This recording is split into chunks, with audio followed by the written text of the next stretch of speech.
Hi, hi. Welcome back. You guys ready for to chill and get comfy?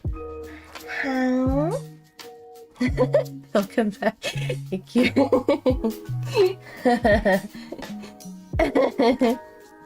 How are you?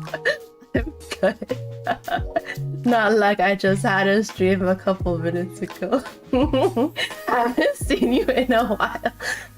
Are you sure? Are you sure, Zero? You sure you hadn't seen me in a while?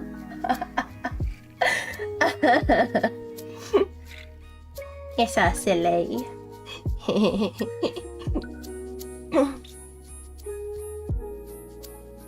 Alright. Shall we? Okay, let me see how my mic is. I want to see if... Wait, let me turn off the Spotify to put on some more relaxing music for bedtime story. Get you guys immersed and very sleepy. Again? 30 stream streak again. Wow. Very nice though. Oh my god, excuse me. I hope you didn't hear that burp. Very makes me a little gassy. Sorry, TMI. Yeah, I mean, wow, 30 streaks. W0, thank you for the 30 streaks. Oh yeah, where's my... I need to save these. I thought I saved them, but I couldn't find them anywhere. What's the second one here? Is it?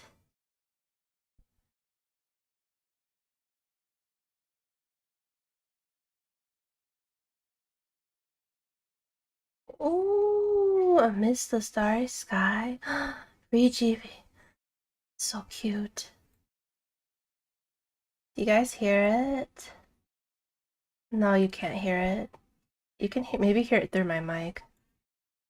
No, you can't. Never mind. Let me put in a little source. Desktop source. I don't want to use, okay, let me see. Is it not display capture? I want audio capture.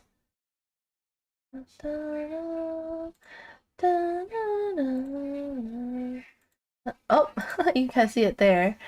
But I don't want that. I want sound to sound. Thought I already put it in here. I guess not. Me and Luke are making out. Oh, okay. That's nice. You gonna send pictures? Nah, you can't just tell us, kiss and not tell. I'm kidding.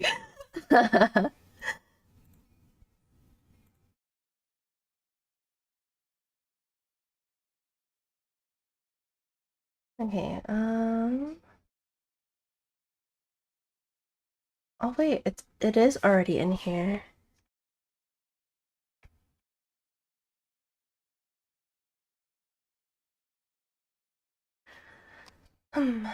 Wait, maybe let me just delete this. Remove. And then... Did I hide it? Where is it? Oh, it's here.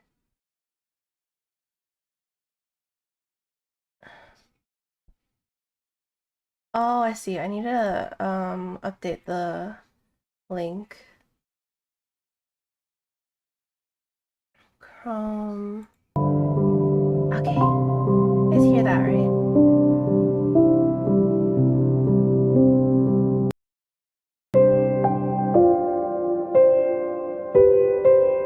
Not really loud.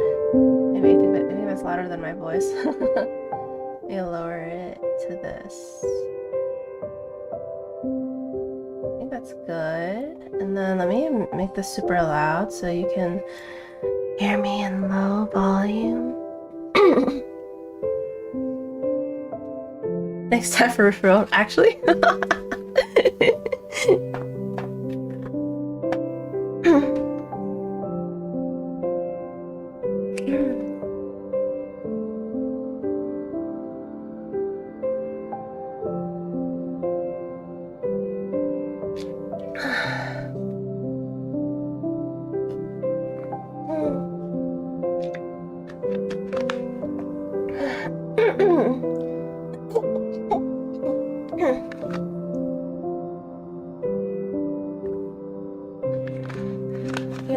actually have an ocarina. I wonder if I should learn to play it sometime. I have this really nice one that one of my friends got for me when they went to Fanime. Fanime was selling all these nice things at like the not artist alley, but like the merch alley. I forgot what it was called. I have an ocarina. I should learn to play. I have it stored away in my shelves. It's really pretty. It's like all white and it has a little purple gem on it. So pretty. Maybe I should learn to play it a little. I've been not lazy but unmotivated too. Alright. Ooh, loud in my ears. You guys can hear it. Is the volume good? Oh wait, no. I accidentally lowered my volume super low. Okay. It's good. It's better. Didn't mean to lower it so much. Oh my god.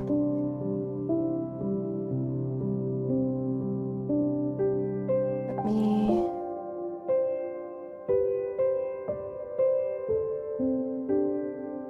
How do I get rid of this? Filters. Because the desktop audio is default, so I don't know. Well, whatever. Is there anything else that's on that shouldn't be on? No, that's fine. Alright. Do a little recap on the Little Prince story before we start.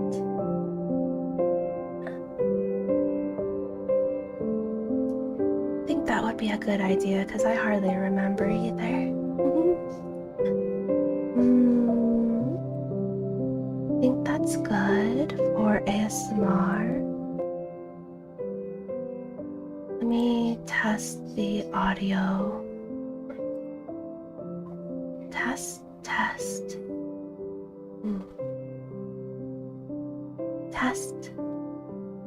Is this loud enough? I think this is good. Maybe I could have the music a little lower.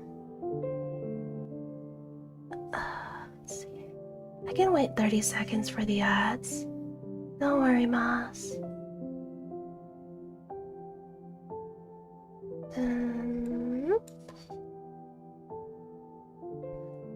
Okay, I just gotta be close to the mic. How's everyone's night? I hope you're getting super cozy in your blankets and pillows right now. Because I know you EST folks, for you it's 9:43. It's almost 10 for you, isn't it?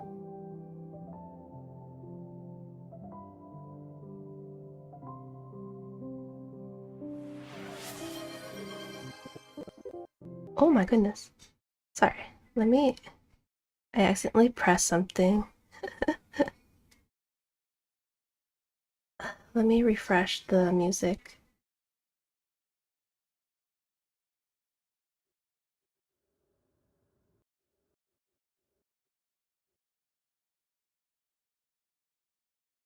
Are you throwing me to sleep? Yes. I plan to throw you to sleep. Over here it's 6:43. Oh, I see.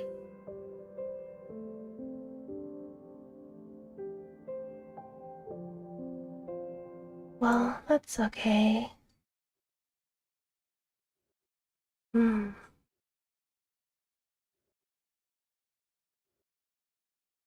Around here it's around the same time. Oh my goodness, my OBS is wigging out. Hold on. Give me 1 second, my mic is acting funny. Oh wait, what the heck?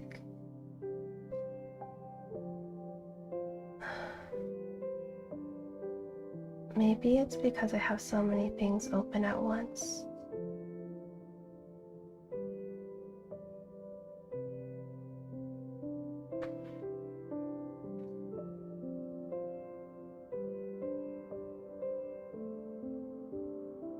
let me just delete my mic real quick. Oh, I can't delete my mic real quick. Maybe... No, I can't.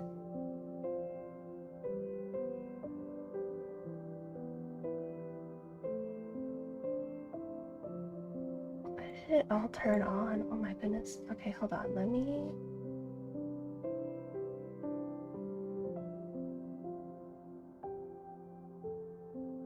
Something went wrong with it. It's acting funky. OBS.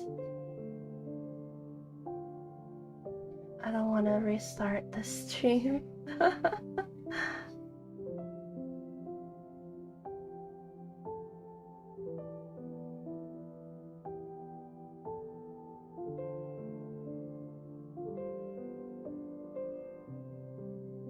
Oh my goodness. I think it's bugging out.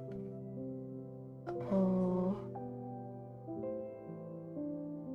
I think I might have had it on for too long. That's not good. Uh-oh. But I can't fall asleep. I'm busy for real. Aw, Zero. It's okay. Let's see.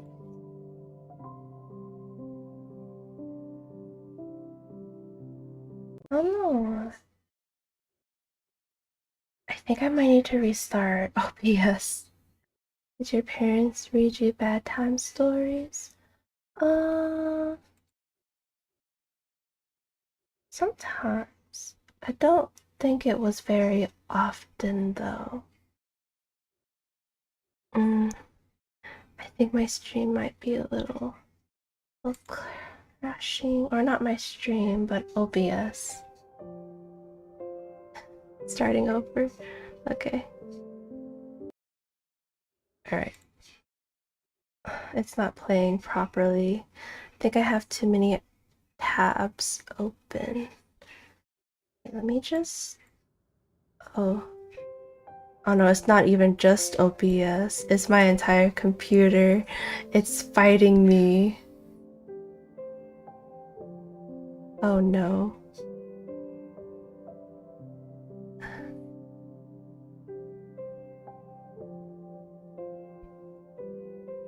Okay. 1 second. Let me try something. Yeah, listen to Peach. Gotta go to sleep, Zero. Let's see.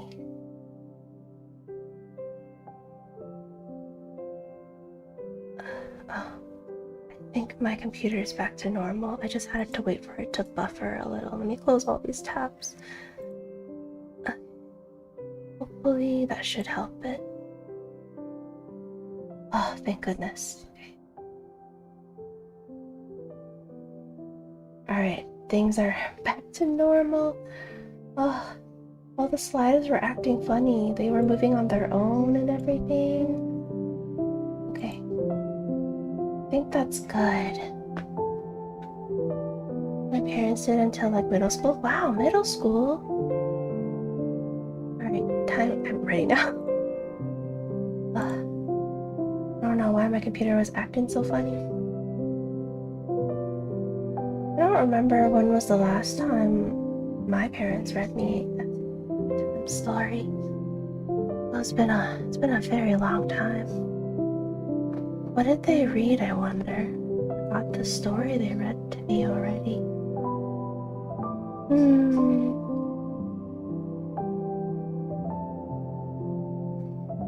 Oh, then you have to read them yourself? That's okay. That's how it is sometimes. How's the volume levels for the music and my voice? I hope the music isn't like overshadowing my voice. I'm gonna lower it a little, or is that too low? I think that's good, maybe.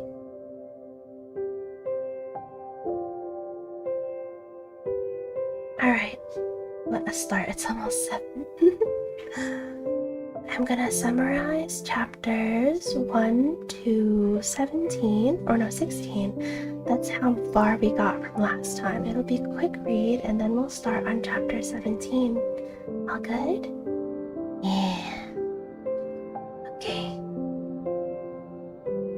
Chapters 1 to 13 had the narrator, a pilot, explain. Oh, this is based on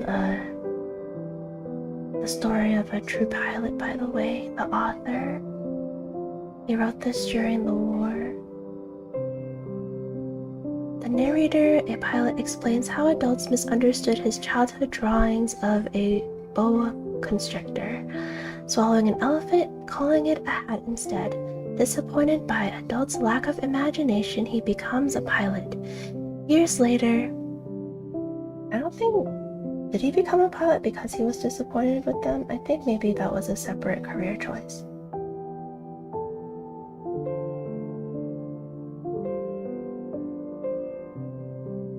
Hello, Luke. Welcome back. Welcome. I'm just summarizing chapters 1 to 16 before we read chapter 17 and the rest of the book. I just got a fucking jump scare. Huh? How did you get a jump scare, Zero? How did that happen? What happened? Are you okay, my darling? I hope you're okay. My door alarm just rang randomly and there's nobody there. Oh my... Your house is so haunted, Zero. Your house is so haunted.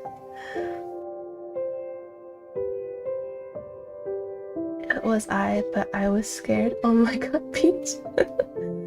Me, Pookie. Why y'all trying to scare Zero? My goodness, we're trying to get nice and cozy and relaxed. Let me in.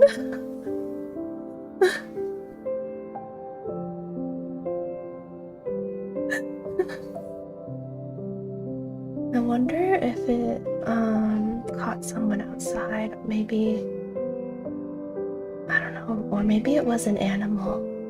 It was big enough to catch the alarm, the door alarm. Could be.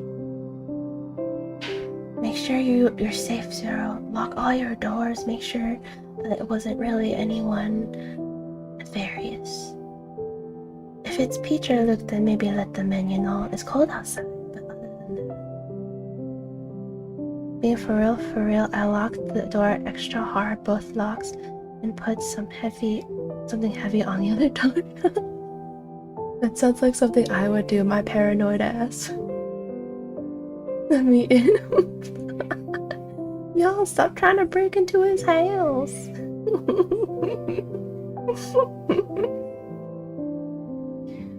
These star kids are so silly.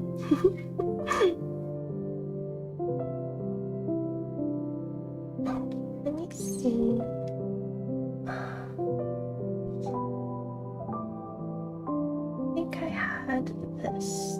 There's nothing playing there. I kind of want to get rid of the Spotify in the corner. It's fine. I'll just continue it. I'll open the window, crawl in.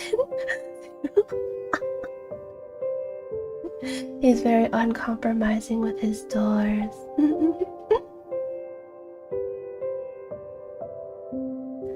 Alright, continuing the summary.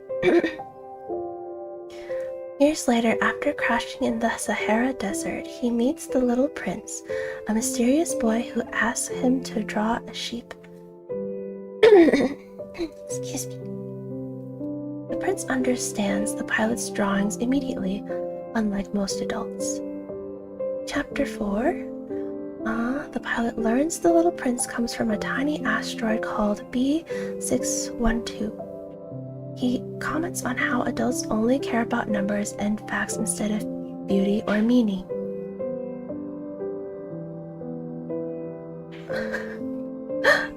I was gonna say something, but it's not comfy vibes. Oh my goodness. sus shirt.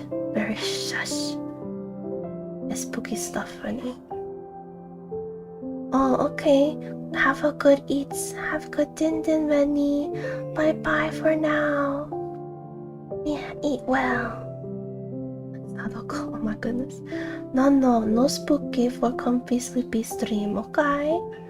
You can share that in the mod Discord or the chat, or if you want to, you can share to everyone else too. There's no biggie, whatever you're comfortable with. Like my house might actually be haunted. No. Oh my god. I'm gonna send some more stuff in your care package. Along with your plushies that I said I would send. I haven't sent them yet. I have a box in the corner of my room that I need to resize so that shipping wouldn't be too much. So I think I'll probably pack your plushies. I'll pack your dream catcher for the nightmares. You know, so it catches the bad dreams and only the good dreams that come in through the little hole. And then maybe I'll give you like what's a good thing to ward off ghosts? What is like a talisman? Talisman or like I don't know. Something to ward off. Maybe some holy water. I don't have holy water. Can you make it holy water? Can I just put water in it and just label it holy water? Maybe I can do like supernatural and just like find a cross and put it in water and then suddenly it's holy water. That could be holy water. I'll send it to you in like a little water gun so you can fend off the ghosts.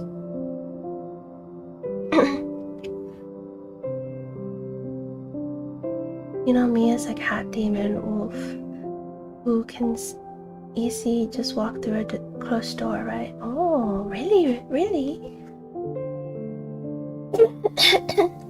Oh, excuse me. Let me drink some water since I'm gonna be doing a lot of reading.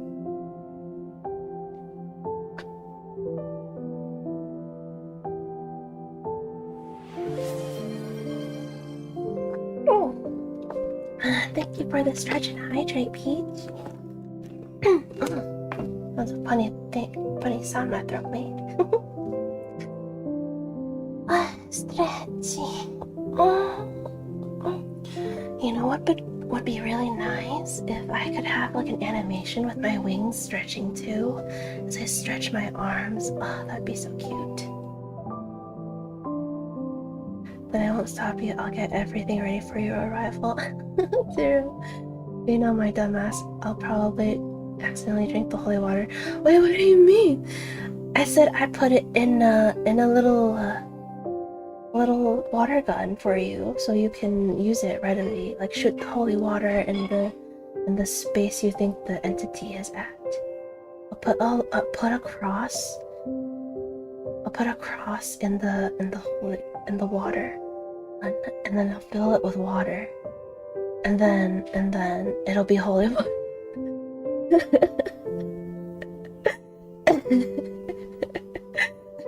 No, it's not meant for you, Peach. It's not meant for you. It's meant for the other entity that's probably in Zero's house. I learned it from Supernatural. That's how they made holy water. They put a cross in water and it turned it into holy water. Could work. I don't know. Maybe it could be a placebo effect. Alright, I didn't told you. What you mean? Tell me what? I'm gonna DM you a scary story. Okay, I'll read the scary story after the stream.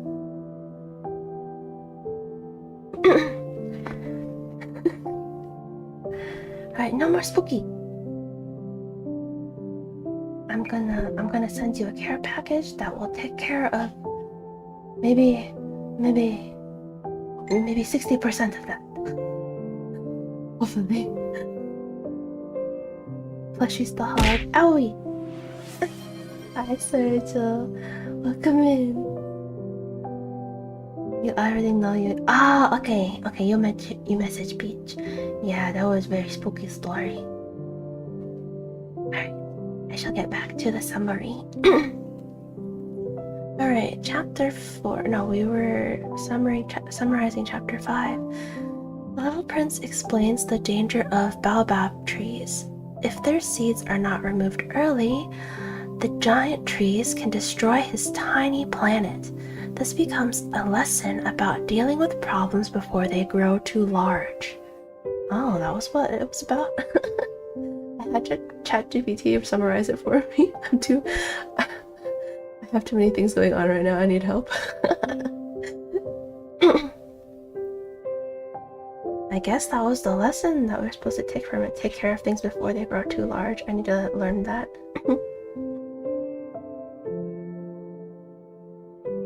Already ready to get drowsy with you? Yeah! To get drowsy. Stretch. I already stretched. Do I can do? Oh, my back. Perpetual back problems.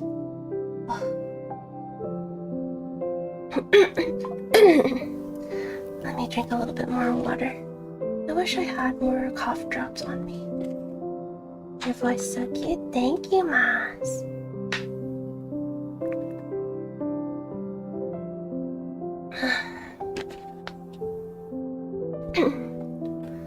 Hopefully that's better. Chapter 6 summarizes that the prince talks about loving sunsets because they comfort him when he's sad. On his small planet, he can watch many sunsets simply by moving his chair a few steps. Why is there no hydrate? There is a hydrate. What do you mean? Oh, maybe because it's on timeout. Someone just used hydrate, so it's probably timeout until it resets. You can't press it. It's to prevent the users or viewers in chat from drowning me. I didn't have a limit on it before, so they were able to spam it. Okay, chapter 7 summary. The prince becomes upset when discussing whether sheep might eat flowers. The pilot realizes the prince deeply cares about a special flower on his planet. Chapter 7, chapters 8 to 9, the prince describes his beautiful but vain Rose, who is demanding and prideful, but whom he secretly loves. Confused by her behavior, he decides to leave his planet and travel to learn more about life and relationships. Before leaving, he carefully cleans his volcanoes and protects his planet. Chapter 10 to 5 is the Little Prince visiting other planets. Little Prince visits tiny planets, each occupied by one adult, representing different human flaws. Oh, that's what it was. Chapter 10, The King. A king who wants to rule everything but only gives orders that will already happen. He represents the desire for power. Chapter 11, The Vain Man. A man obsessed with admiration and applause. Chapter 12, The Drunkard. A man trapped in a cycle of drinking because he is ashamed of drinking. Chapter 13, The Businessman. A businessman endlessly counting stars because he believes he owns them.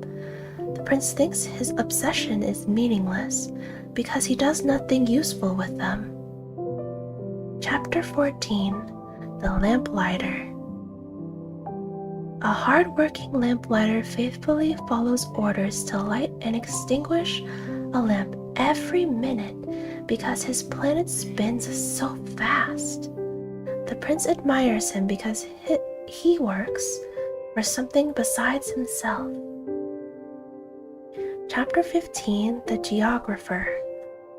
A geographer records information about places, but never explores anything personally. He tells the prince to visit Earth. And then chapter 16 was the one we left off on. The narrator introduces Earth as a huge planet full of millions of adults, similar to the strange people the prince already met. I think maybe we can read chapter 16 again, because I was still very confused about it. Be a good refresher, because I don't think the summary really summarized it all that well. Alright, chapter 16. The seventh planet, then, was the Earth. The Earth is not just another planet. It contains 111 adults. Wait, no, I read that wrong. It contains 111 kings, including, of course, the African kings, 7,000 geographers, 900,000 businessmen. Oh my god. 7.5 million drunkards. That's a lot of drunkards. 311 million vain men. What the? 311 million vain men? That is a lot of vain men. In other words, about 2 billion grown-ups. Oh, I guess during that time when the author wrote it, it would have been maybe 2 billion people on the planet, maybe. How much is it now? It's probably, last I remember, it was 7 billion. I don't know if they're all grown-ups though. To give you a notion of Earth's dimensions, I can tell you that before the invention of electricity,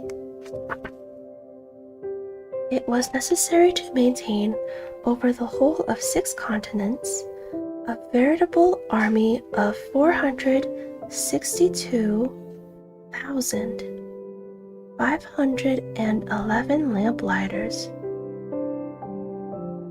Wow, it's a lot of lamplighters.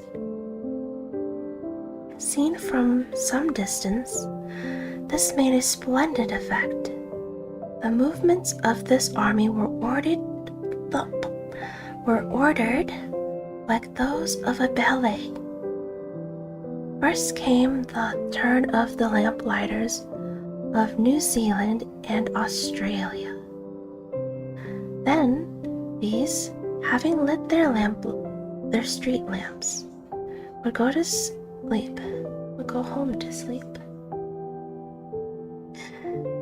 Next, it would be the turn of the lamplighters of China and Siberia to perform their steps in the lamplighters' ballet, and then they too would vanish into the wings. Then came the turn of the lamplighters of Russia and India, and those of Africa and Europe. Then those of South America and of North America. And they never missed their cues for their appearances on stage. It was awe-inspiring. Only the lamplighter of the single street lamp at the North Pole and his colleague of the single street lamp at the South Pole led carefree, idle lives. They worked twice a year. Your voice is so calming. Oh, I'm so glad. Welcome in, Leanna the Great. Welcome. I hope this will help you relax and go to sleep. Reading some bedtime story. Get cozy now. We shall continue to chapter 17. Trying to be witty leads to lying, more or less. What I just told you about the lamplighters isn't completely true.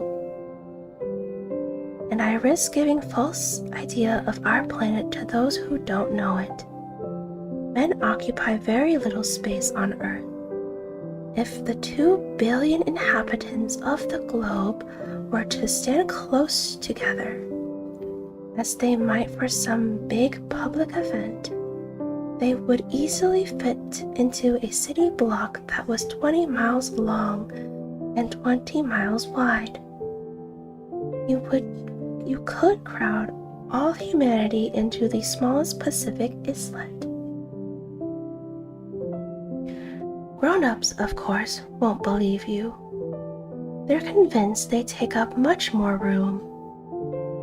They consider themselves as important as the baobabs. So you could advise them to take... Sorry, give me 1 second. Let me, my phone is ringing with notifications. Let me silence it so it doesn't distract me. Okay. They're convinced they take up much more room. They consider themselves as important as the baobabs. They consider... Oh, I read that over again. I'm so sorry. You should advise them to make their own calculations. They love numbers and they'll enjoy it. But don't waste your time on this extra task. It's unnecessary, trust me. So once he reached Earth, the little prince was quite surprised not to see anyone. He was beginning to fear he had come to the wrong planet when a moon-colored loop uncoiled on the sand. "Good evening," the little prince said, just in case. "Good evening," said the snake. "What planet have I landed on?" asked the little prince. "The planet Earth in Africa," the snake replied. "Ah, and there are no people on Earth? It's the desert here. There are no people in the desert." "Earth is very big," said the snake. The little prince sat down on a rock and looked up into the sky. "I wonder," he said, "if the stars are lit up so that each of us could find his own someday. Look at my planet. It's just overhead, but so far away." "It's lovely," the snake said, "but what have you come to Earth for?" "I'm having difficulties with a flower." The little prince said, "Ah," said the snake, and they both went silent. "Where are the people?" The little prince finally resumed the conversation. "It's a little lonely in the desert." "It's also lonely with people," said the snake. The little prince looked at the snake for a long time. "You're a funny creature," he said at last. "No thicker than a finger." "But I am more powerful than a king's finger," the snake said. The little prince smiled. "You're not very powerful. You don't even have feet. You couldn't travel very far." "I can take you further than a ship," the snake said. He coiled around the little prince's ankle like a golden anklet. "Anyone I touch, I send back to the land from which he came," the snake went on. "But you're innocent, and you come from a star." The little prince made no reply. "I feel sorry for you, being so weak on this granite earth," said the snake. "I can help you someday. If you grow too homesick for your planet, I can. Oh, I understand just what you mean, said the little prince. But why do you always speak in riddles? I solved them all, said the snake, and they were both silent. Let me drink some water. I'm getting a little parched.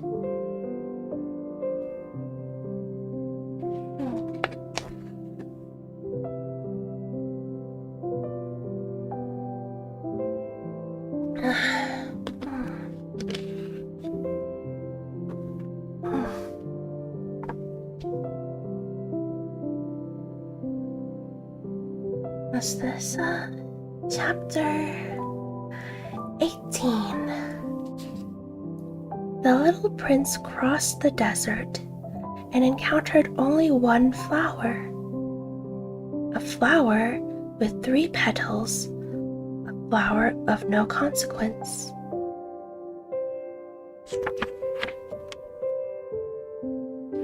I love reading to your bedtime stories. Ah, thank you, Peach. I hope it's helping you relax. Good morning, said the little prince. Good morning, said the flower. Where are the people? The little prince inquired politely. The flower had one day seen a caravan passing. People? There are 6 or 7 of them, I believe, in existence. I caught sight of them years ago, but you never know where to find them. The wind blows them away. They have no roots, which hampers them a good deal. Goodbye, said the little prince. Goodbye, said the flower. Chapter 19. The little prince climbed a high mountain. The only mountains he had ever known were the 3 volcanoes which came up to his knee. And he used the extinct volcano as a footstool. From a mountain as high as this one, he said to himself, I'll get a view of the whole planet and all the people on it. But he saw nothing but rocky peaks, as sharp as needles. Hello, he said, just in case. Hello? Hello? Hello? The echo answered.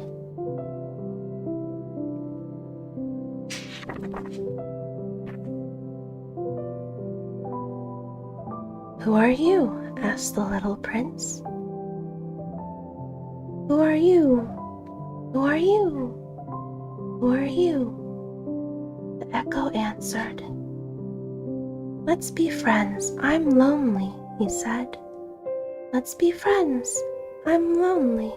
I reread that over again. The echo. I'm lonely. I'm lonely. I'm lonely, the echo answered. What a particular planet. Peculiar. That was the word, he thought. It's all dry and sharp and hard, and people here have no imagination. They repeat whatever you say to them. Where I live, I had a flower. She always spoke first. Chapter 20. But it so happened that the little prince, having walked a long time through sand and rocks and snow, finally discovered a road. And all roads go to where there are people. Good morning, he said. It was a blossoming rose garden. Good morning, said the roses. The little prince gazed at them. All of them looked like his flower. Who are you? He asked, astounded. We're roses, the roses said. Ah, said the little prince. He felt very unhappy. His flower had told him she was the only one of her kind in the whole universe. And here there were 5,000 of them, all just alike in just one garden.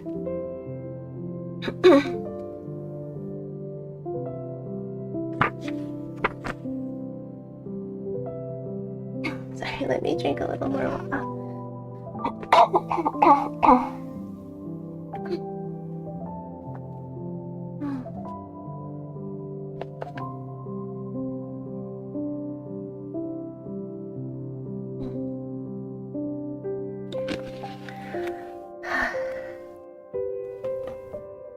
I should probably grab more later.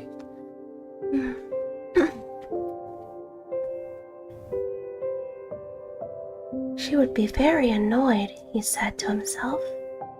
If she saw this, she would cough terribly and pretend to be dying to avoid being laughed at. And I'd have to pretend to be nursing her, otherwise she'd really let herself die in order to humiliate me.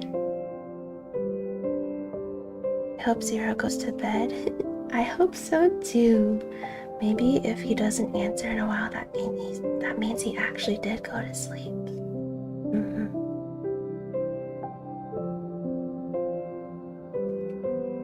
And then he said to himself, I thought I was rich because I had just one flower, and all I own is an ordinary rose. In my 3 volcanoes, which come up to my knees, one of which may be permanently extinct, it doesn't make me much of a prince. He lay down in the grass and wept. Aw.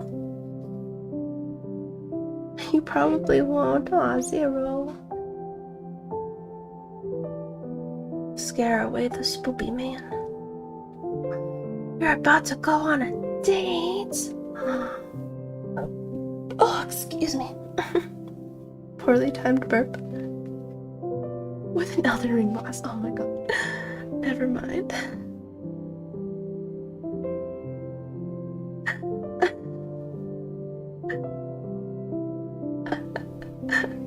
I see, so you're not gonna be sitting in your bed relaxing. You're gonna be fighting an Elden Ring boss.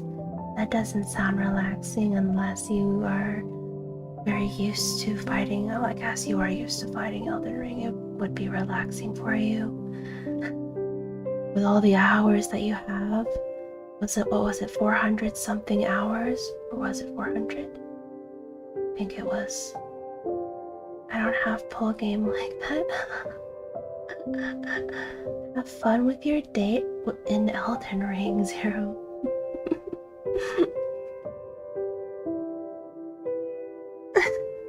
I'm glad you haven't seen him in a while. I'm so glad. 12 hours. I hope he stays away for longer. I'm sure Luke would go on many dates with you. Yes, I'm sure he would. Sweet, sweet lads you are.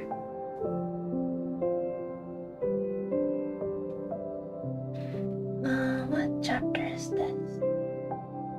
Right, chapter 21. It was then that the fox appeared.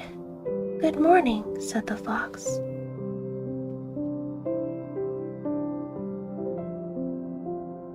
Oh, no, you're fine, Zero. You're totally fine. Probably lurking while in Suki's chat. He probably is. Wait, is Suki live right now? I thought she ended already. Oh, that's okay. You can catch her stream maybe tomorrow.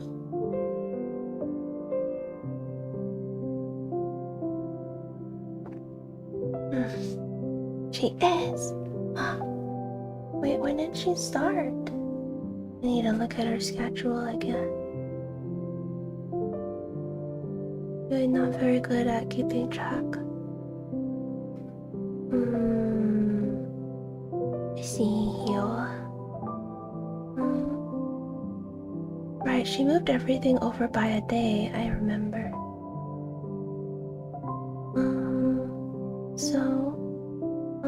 Today's Thursday.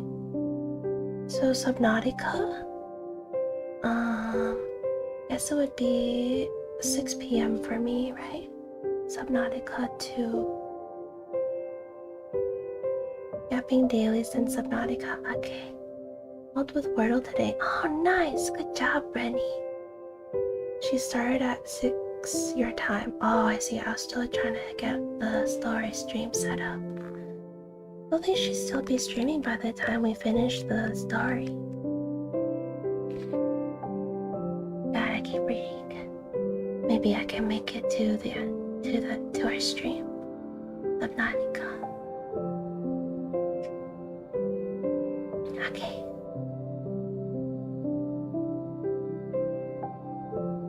Where was I? Good morning, the little prince answered politely. Though when he turned around he saw nothing. I'm here, the voice said, under the apple tree. Who are you? The little prince asked. You're very pretty. I'm a fox, the fox said. Come and play with me, the little prince proposed.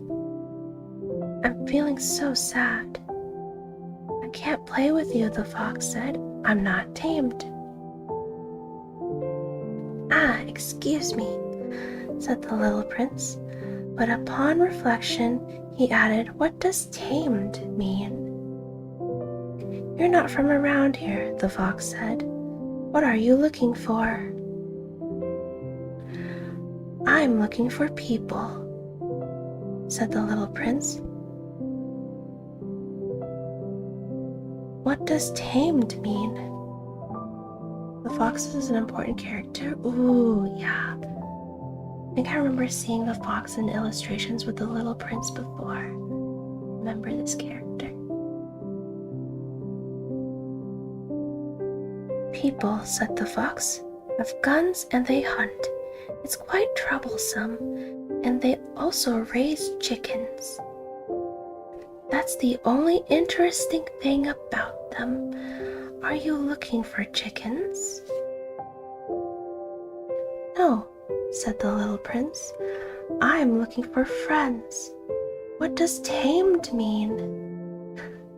This fox is not answering the question. I think he asked it like 3 times. It's something that's been too often neglected. It means to create ties. To create ties? That's right, the fox said. For me, you're only a little boy, just like 100,000 other little boys. But I have no need of you, and you have no need of me.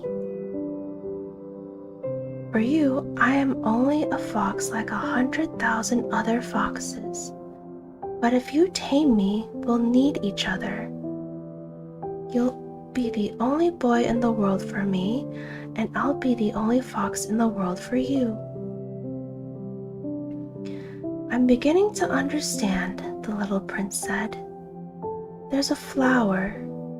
I think she's tamed me. Possibly, the fox said. On Earth, one sees all kinds of things. Oh, this isn't on Earth, the little prince said. The fox seemed quite intrigued. On another planet? Yes. Are there hunters on that planet? No. That's interesting. And chickens? No. Nothing's perfect, sighed the fox. But he returned to his idea. My life is monotonous. I hunt chickens, people hunt me. All chickens are just alike, and all men are just alike. I'm so rather bored.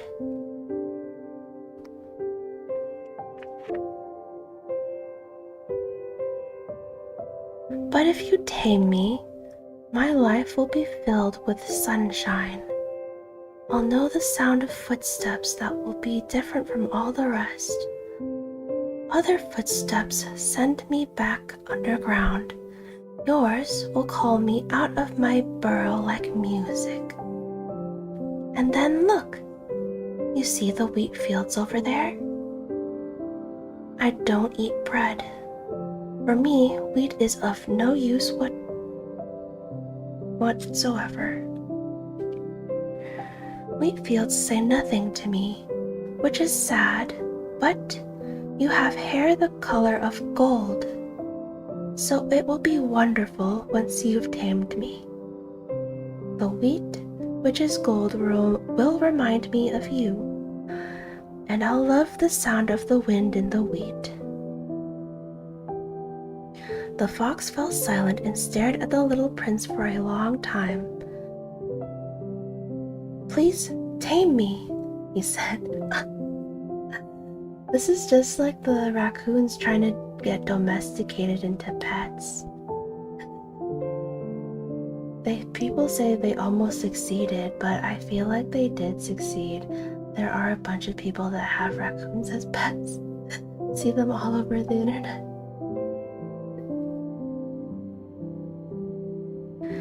I'd like to, the little prince replied, but I haven't much time. I have friends to find and so many things to learn. I like how round raccoons are. They're so round and chubby. They're super smart too, apparently. That's why they're trying to domesticate themselves so they don't ever have to find food ever again. They'll have a big tall servant to serve them. The only things you learn are the things you tame, said the fox. People haven't time to learn anything. They buy things ready-made in stores. But since there are no stores where you can buy friends, people no longer have friends. If you want a friend, tame me. Demanding.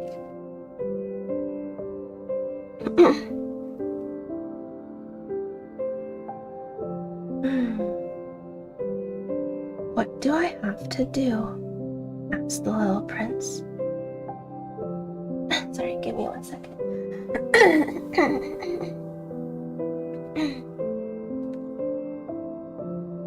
You have to be very patient, the fox answered. First, you'll sit down a little ways away from me. Over there in the grass, I'll watch you out of the corner of my eye, and you won't say anything. Language is the source of misunderstandings, but day by day, you'll be able to sit a little closer. The next day, the prince returned. It would have been better to return at the same time, the fox said. For instance, if you came at 4 in the afternoon, I'll begin to be happy by 3. The closer it gets to 4, the happier I'll feel. By 4, I'll be excited and worried. I'll discover what it costs to be happy. But if you come at any old time, I'll never know when I should prepare my heart. There must be rites. What's a rite? Asked the little prince. That's another thing that's been too often neglected, said the fox. It's the fact that one day is different from the other days, 1 hour from the other hours. My hunters, for example, have a rite. They dance with the village girls on Thursdays. So Thursdays are a wonderful day. I can take a stroll all the way to the vineyards. If the hunters danced whenever they chose, the days would all be just alike. I'd have no holiday at all. That was how the little prince tamed the fox. And when the time came to leave was near, "Ah," the fox said, "I shall weep." "It's your own fault," the little prince said. I never wanted to do you any harm, but you insisted that I tame you. Yes, of course, the fox said, but you're going to weep, said the little prince. Yes, of course, the fox said. Then you get nothing out of it? I get something, the fox said, because of the color of the wheat. And he added, Go look at the roses.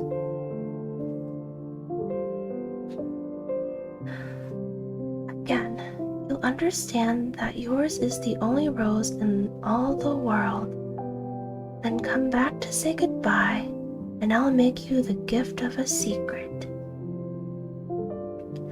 The little prince went to look at the roses again. "You're not at all like my rose. You're nothing at all yet," he told them. "No one has tamed you, and you haven't tamed anyone. You're the way my fox was. He was just a fox like 100,000 others, but I've made him my friend, and now he's the only fox in the whole world." And the roses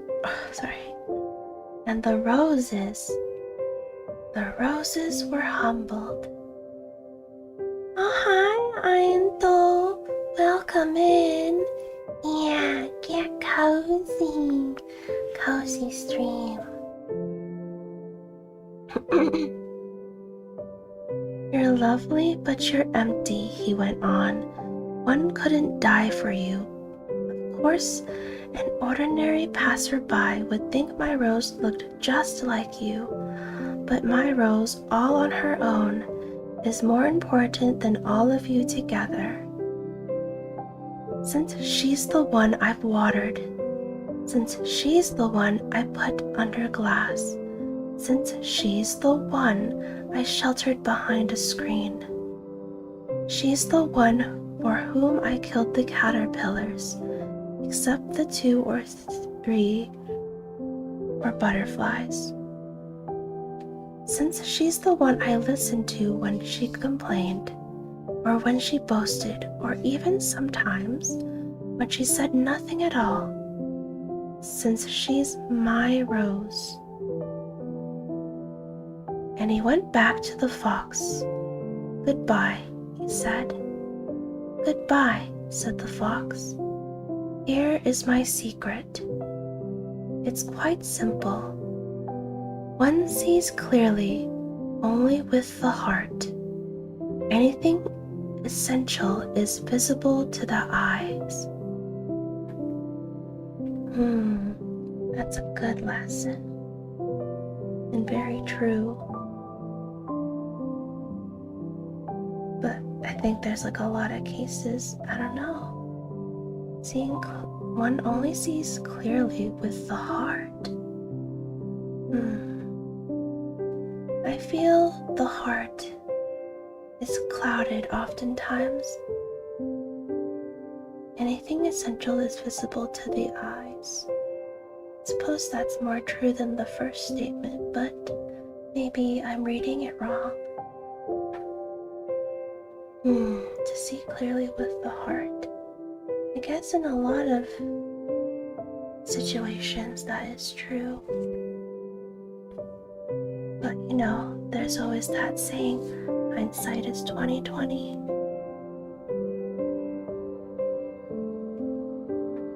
Anything essential is visible to the eyes, the prince repeated in order to remember. It's time you spent on your rose. It's the time you spent on your rose that makes your rose so important. It's the time I spent on my rose, the little prince repeated in order to remember. People have forgotten this truth, the fox said, but you mustn't forget. You must become responsible forever for what you've tamed. You're responsible for your rose. I'm responsible for my rose, the little prince repeated in order to remember. It's a good lesson. It's true that people often forget that. So many things in the world bog you down, you forget all the important things. Especially the people that are already in your lives. Already in your life,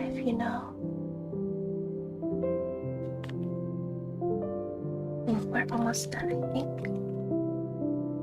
I think we should be able to finish by 8, hopefully. Chapter 22. Good morning, said the little prince. Good morning, said the railway switchman. What is it that "You do hear," said the little prince.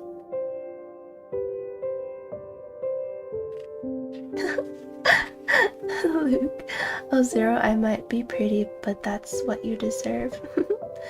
"Rose reunion soon, hopefully." "Yeah, I hope he reunites with his Rose soon. He left her all alone." That he hopefully left her with glass and a screen so she's protected while he's gone.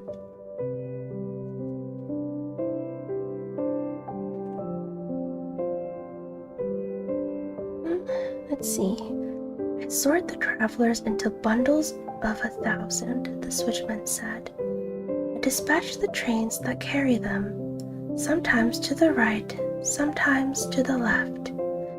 And a brightly lit express train, roaring like thunder, shook the switchman's cabin." "What a hurry they're in," said the little prince. "What are they looking for?" "Not even the engineer on the locomotive knows," the switchman said. And another brightly lit express train thundered by in the opposite direction. "Are they coming back already?" asked the little prince. "It's not the same ones," the switchman said. "It's an exchange."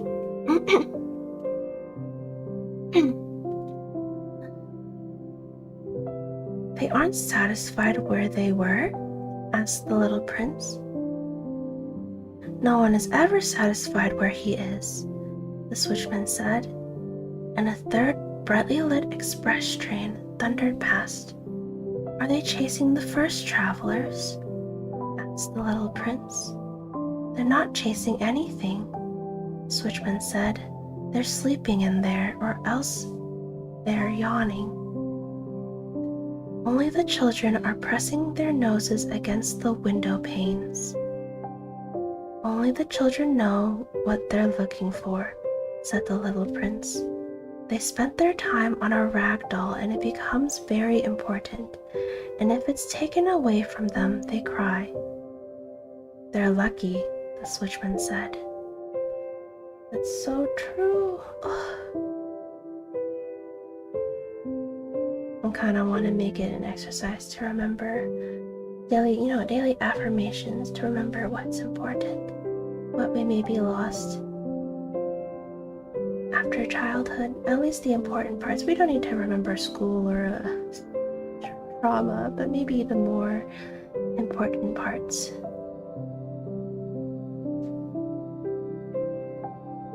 And I guess, that message about saying, people are almost never satisfied with where they are. It kind of rings true for a lot of people, I think, including me once upon a time.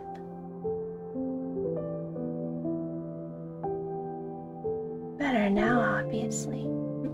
I have you guys. Alright, chapter 23. "Good morning, the little prince," said the little prince. "Good morning," said the sales clerk. This was a sales clerk who sold pills invented to quench thirst. Can I have that? "Swallow one a week and you no longer feel any need to drink. Why do you sell these pills?"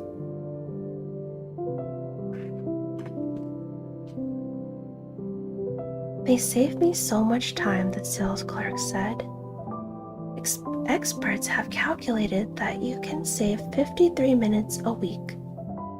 And what do you do with those 53 minutes?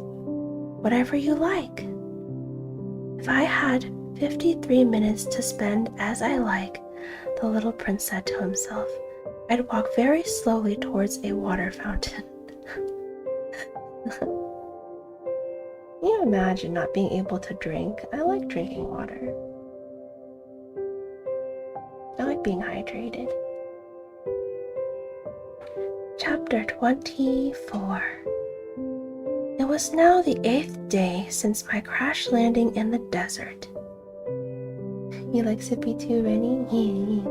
So many flavors with drinks.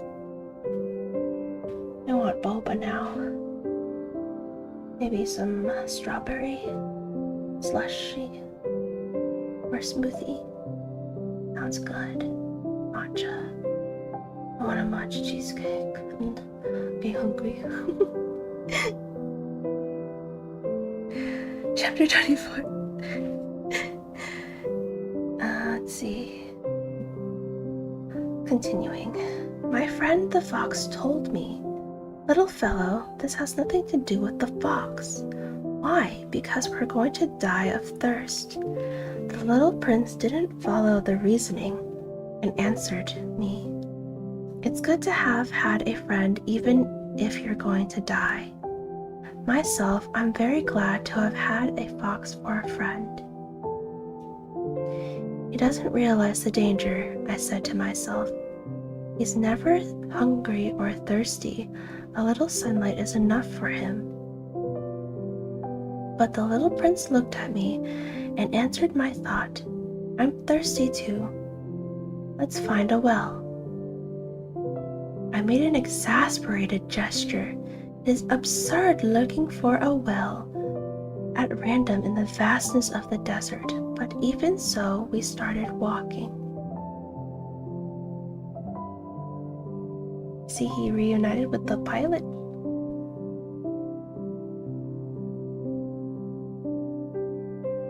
Did he reunite with the pilot? I think so. When we had walked for several hours in silence, nightfall and stars began to appear. I noticed them as in a dream, being somewhat feverish on account of my thirst. The little prince's words danced in my memory. "So you're thirsty too?" I asked. But he didn't answer my question. He merely said to me, "Water can also be good for the heart." I didn't understand his answer, but I had nothing. I knew by this time that it was no use questioning him. He was tired. He sat down. I sat down next to him. After a silence, he spoke again. "The stars are beautiful because of a flower you don't see." I understand. Or no, sorry. I answered. "Yes, of course," and without speaking. Another word, I stared at the ridges of sand in the moonlight. "The desert is beautiful," little prince added. And it was true. I've always loved the desert. You sit down on a sand dune. You see nothing. You hear nothing. And yet something shines. Something sings in that silence. "What makes the desert beautiful," the little prince said, "is that it hides a well somewhere." I was surprised by the sudden understanding that mysterious radiance. Let me read that again. I was surprised by suddenly understanding that mysterious radiance of the sands. When I was a little boy, I lived in an old house, and there was a legend that a treasure was buried in it somewhere. Of course, no one was ever able to find the treasure. Perhaps no one even searched. But it cast a spell over the house. My house hid a secret in the depths of its heart. "Yes," I said to the little prince. "Whether it's a house or the stars or the desert, what makes them beautiful is invisible." "I'm glad," he said, "you agree with my fox." As the little prince was falling asleep, I picked him up in my arms and started walking again. As I moved, it was as if I was carrying I almost called him a creature. It was as if I was carrying a fragile treasure. It actually seemed to me there was nothing more fragile on earth. By the light of the moon, I gazed at that pale forehead, those closed eyes, those locks of hair trembling in the wind, and I said to myself, what am I looking at is only a shell.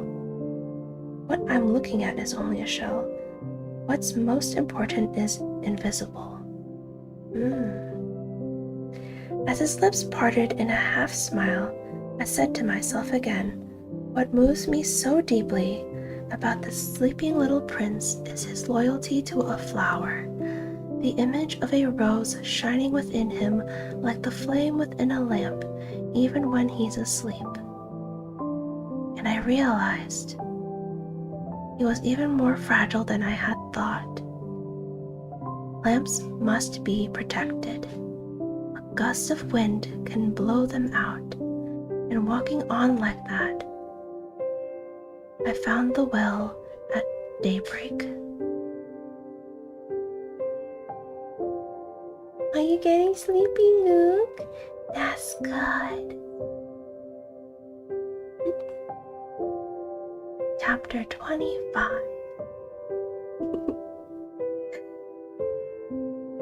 The little prince said, people start out in express trains, but they no longer know what they're looking for. Then they get all excited and rush around in circles. He added, it's not worth the trouble. The well we had come to was not at all like the wells of the Sahara. The wells of the Sahara are no more than holes dug in the sand. This one looked more like a village well, but there was no village here, and I thought I was dreaming. It's strange, I said to the little prince. Everything is ready, the pulley, the bucket, and the rope. He laughed, grasped the rope, and set the pulley working. And the pulley groaned the way an old weather vane groans when the wind has been asleep a long time. Hear that, said the little prince. We've awakened this well and it's singing. I didn't want him to tire himself out. Let me do that, I said to him. It's too heavy for you.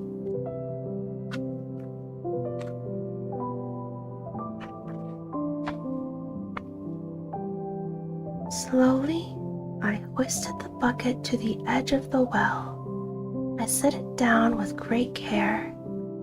The song of the pulley continued in my ears, and I saw the sun glisten on the still trembling water.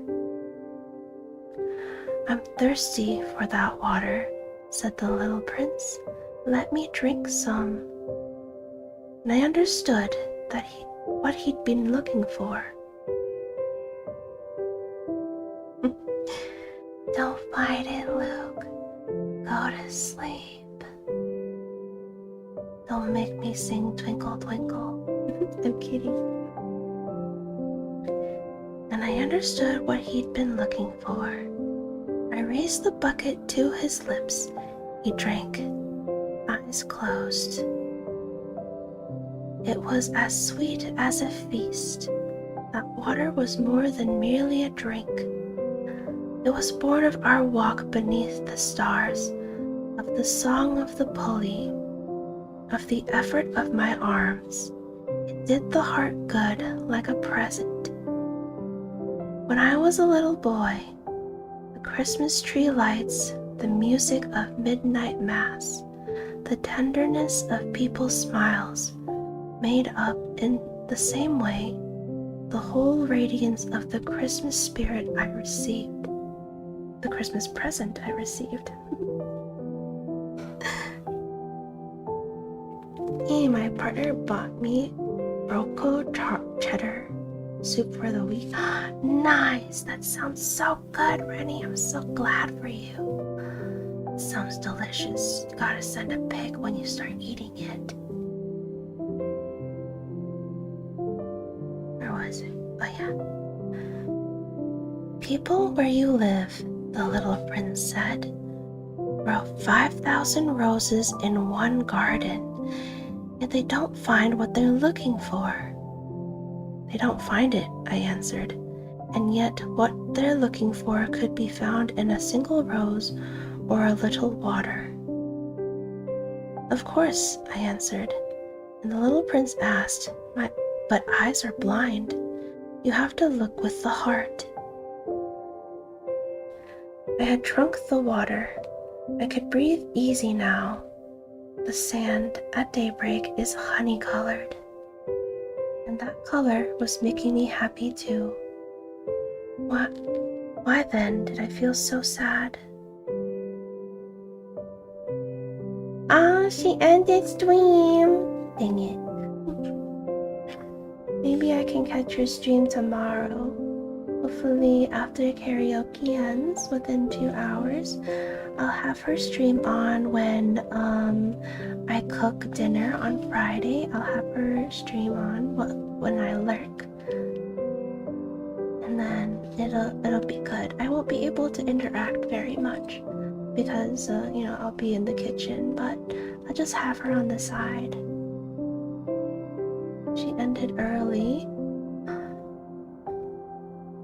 Was she feeling okay? I hope she was feeling okay. Maybe she's just tired. I hope that's the case and she ended so she can rest early. For her, I think it's, what was it? It's almost 12 a.m., isn't it? She's in EST time zone now. Oh, Subnautica wasn't running well? Oh no! No, Suki! Oh no! Oh, 11 p.m., my bad. Almost 11 p.m. Oh man. Why wasn't it working well? Was the game too much to render? It didn't look like it was much to render. Maybe something was happening with the PC or something. Is Subnautica a heavy game? Because I remember that happening with Detroit Become Human. It would shut down my stream so often because it was too much for my PC to run. The game in VTuber Studios was too much. Oh no! Oh hello, I'm a piece of toast. Welcome in. We're just about to finish The Little Prince. I think there's only a few pages left.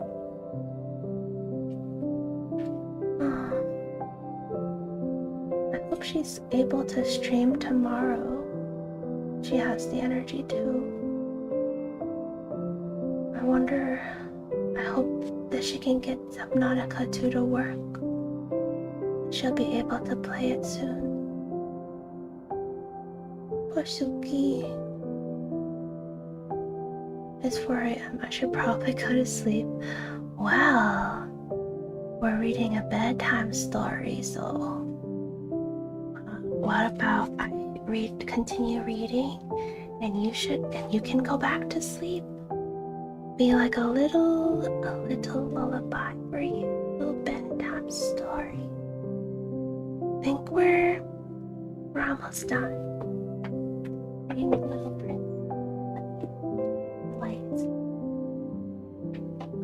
It's the little switch. Not so far.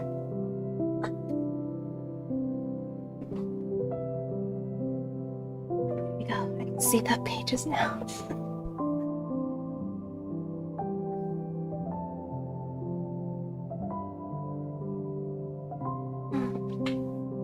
Maybe I'll look up some Subnautica, what was it, troubleshooting threads. Maybe they have a solution for being able to run Subnautica with a bunch of other apps. I understand with being a VTuber, you have like a bunch of different programs running at once. which is crazy. So Subnautica probably didn't like it.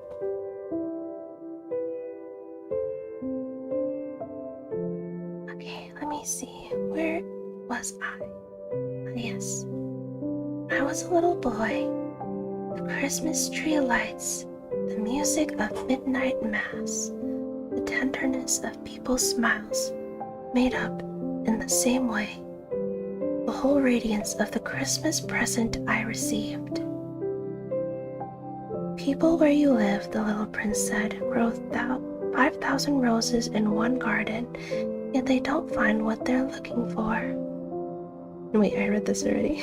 I'll just keep reading it. They don't find it, I answered. And yet, what they're looking for could be found in a single rose or a little water. Of course, I answered. And the little prince added, but eyes are blind. You have to look with the heart. I had drunk the water. I could breathe easy now. The sand at daybreak is honey-colored, and that color was making me happy too. But then, did I also feel so sad? Why did I feel so sad? Sorry, my attention wanders a little when I read. Let's continue.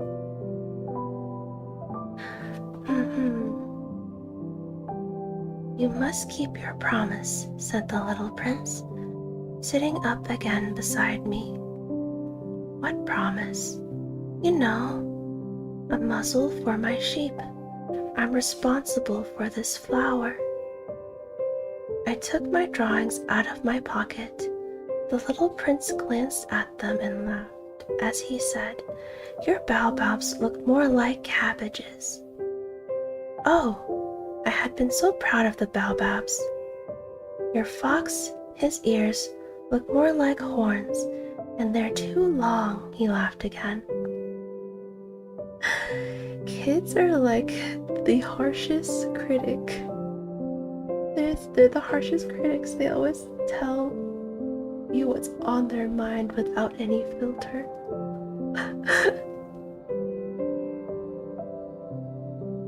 You're being unfair, my little prince, I said. I never knew how to draw anything but baobabs from the inside and boas from the outside. Wait, not baobabs, that says boa. The bees are messing me up. I never knew how to draw anything but boas from the inside and boas from the outside.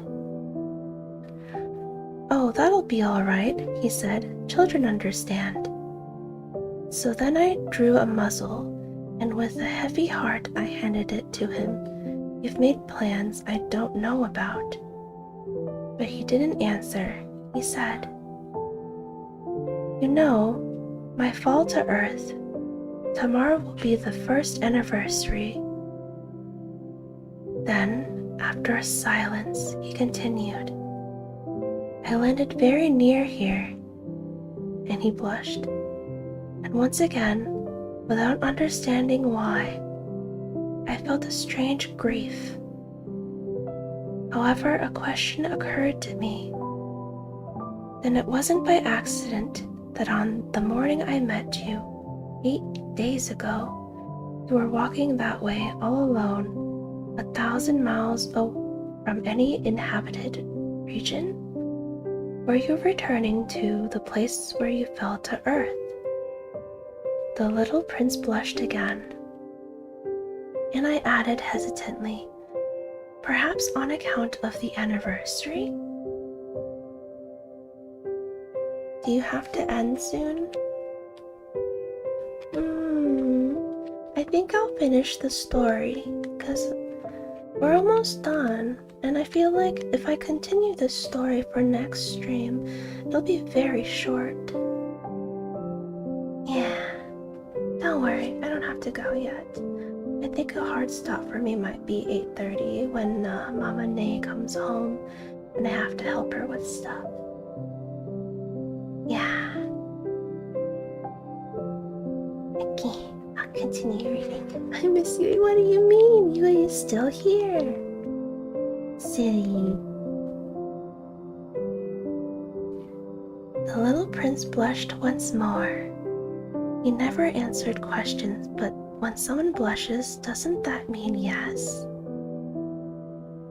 Ah, I said to the little prince, I'm afraid. But he answered, you must get to work now.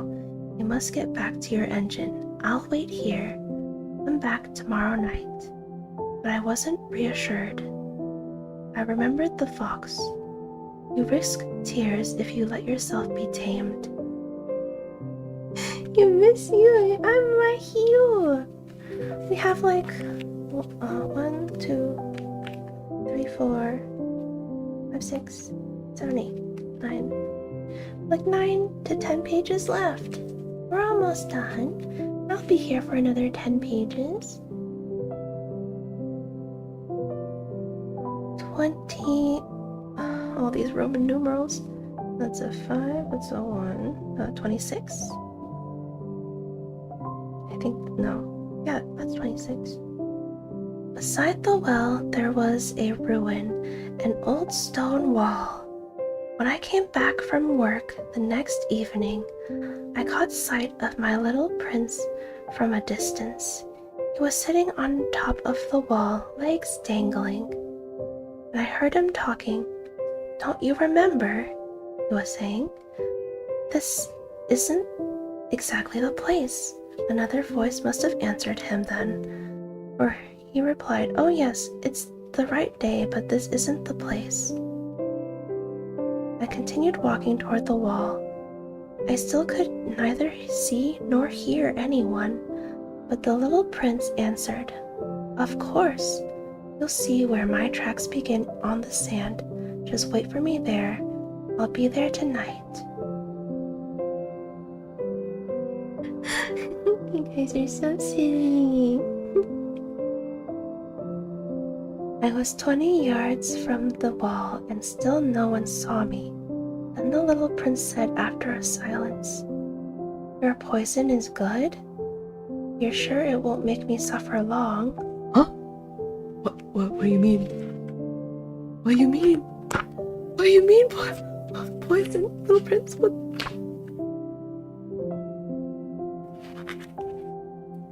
I stopped short, my heart pounding, but I still didn't understand. Now go away, the little prince said. I want to get down from here. Then I looked down toward the foot of the wall and gave a great start. There, coiled in front of the little prince, was one of those yellow snakes that can kill you in 30 seconds. As I dug into my pocket for my revolver, A gun?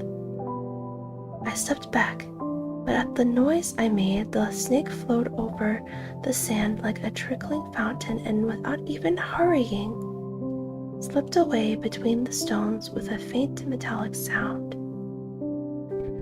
I reached the wall just in time to catch my little prince in my arms, his face white as snow. What's going on here? You're talking to snakes now? W poison is yummy. It's not yummy, no! Okay, I got not as tasty, yeah. Pull out the guns just like you. My goodness. Guns and poison now? I didn't expect this in the little prince. I had loosened the yellow scarf he always wore. I had moistened his temples and made him drink some water. And now I didn't dare ask him anything more. He gazed at me with a serious expression and put his arms around my neck. I felt his heart beating like a dying bird's.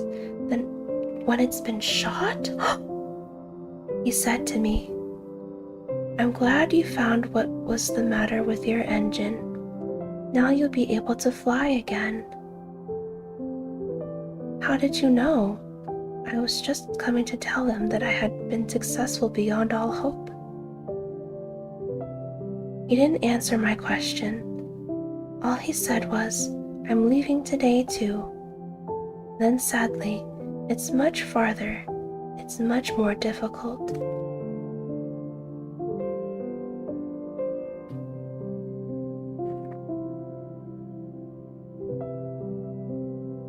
I realized that something extraordinary was happening.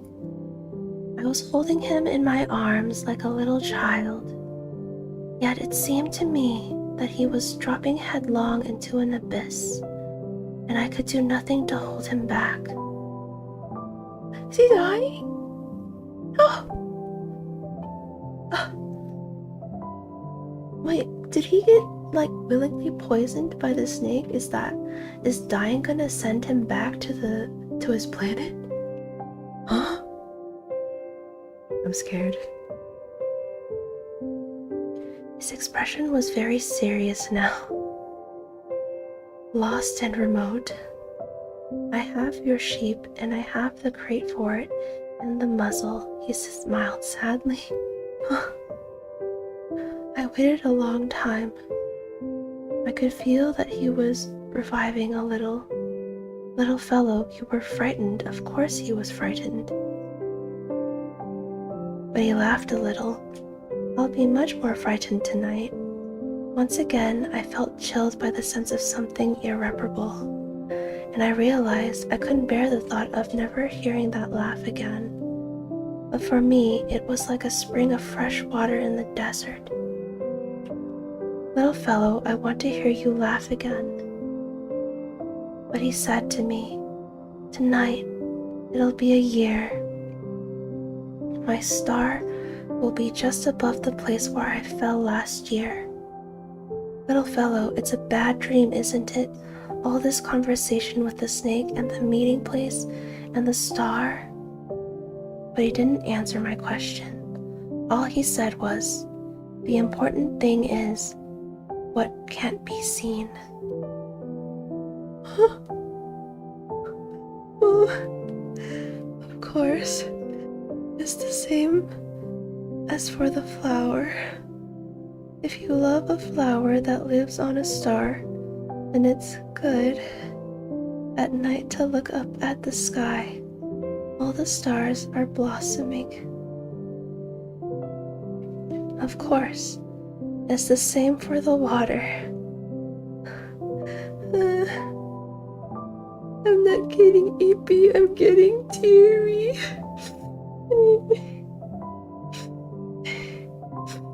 The water you gave me to drink was like music on the account of the pulley. And the rope, you remember, it was good. Thank you for the hip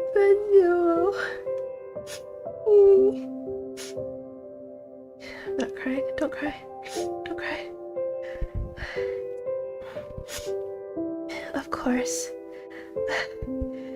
at night you'll look up at the stars. It's too small where I live for me to show you where my star is. It's better that way. My star will be one of the stars for you.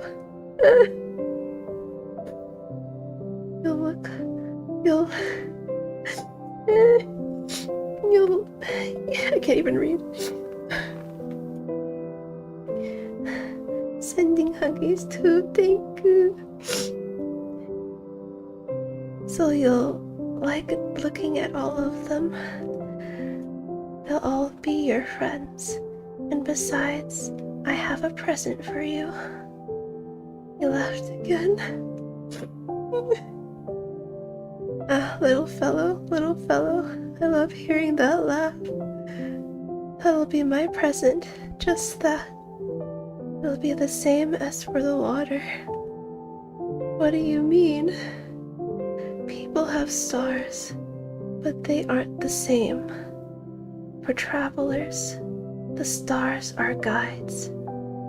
For people, they're nothing but tiny lights. And for still others, for scholars, they're problems. For my businessman, they were gold. But all those stars are silent stars. You, though, you'll have stars like nobody else. What do you mean? When you look up at the sky at night, since I'll be living on one of them, since I'll be laughing on one of them for you, it'll be as if all the stars are laughing. You'll have stars that can laugh.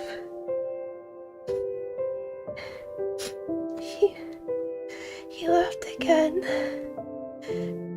And when you're consoled, everyone eventually is consoled.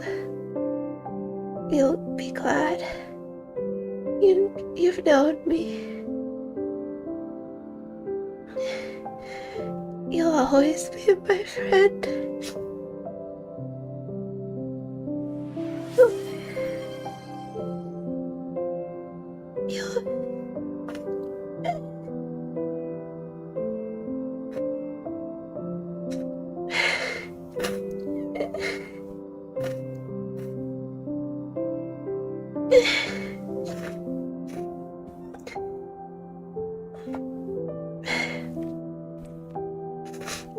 You'll feel like laughing with me.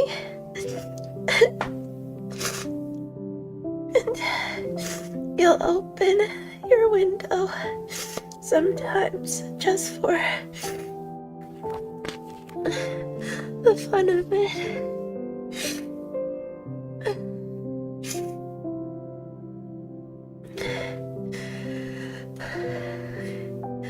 And your friends will be amazed to see you laughing while you're looking up at the sky. Then you'll tell them, yes, it's the stars. They'll always make me laugh. And they'll think you're crazy. It'll be a nasty trick I played on you.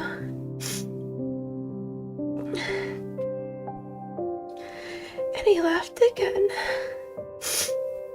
And it'll be as if I had given you, instead of stars, a lot of tiny bells that know how to laugh.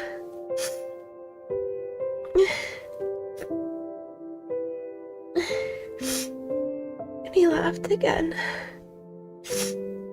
Then he grew serious once more. Tonight, you know, don't come. I won't leave you. It'll look as if I'm suffering. It'll look a little as if I'm dying. It'll look that way. Don't come to see that. It's not worth the trouble. I won't leave you. But he was anxious. I'm telling you this. On account of the snake, he mustn't bite you. Snakes are nasty sometimes. They bite just for fun. I won't leave you. Something reassured him. It's true they don't have enough poison for a second bite. That night, I didn't see him leave.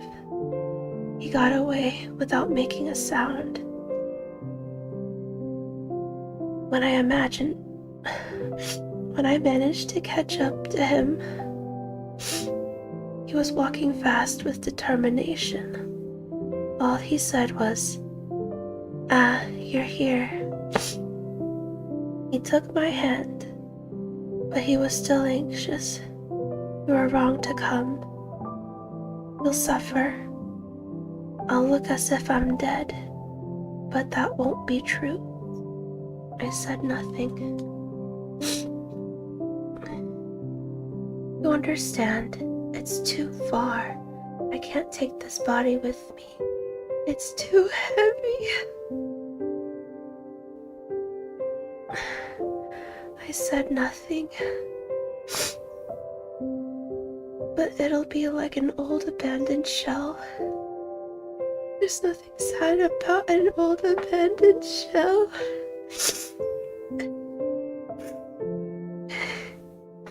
I said nothing.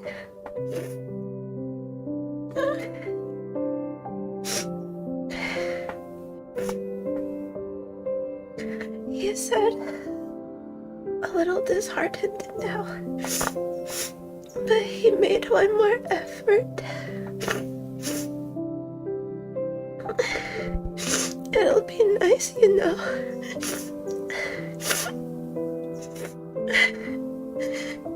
I'll be looking at the stars too. Well, the stars will be welded with a rusty pulley. All the stars will pull out water for me to drink. I said nothing.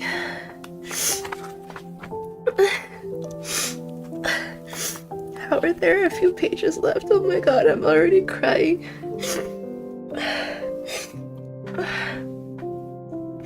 And it'll be fun.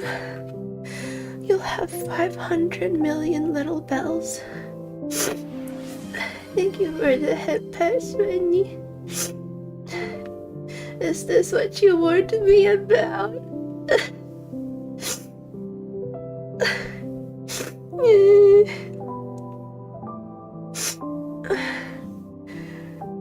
Let me read that again.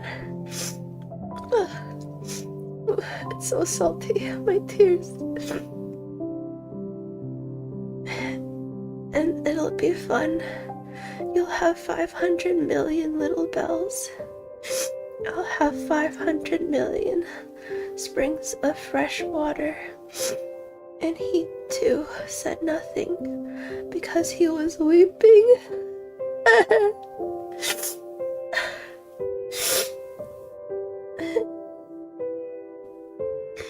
I give you a hug, but don't cry. It's still late. I'm already crying. I've tasted the tears.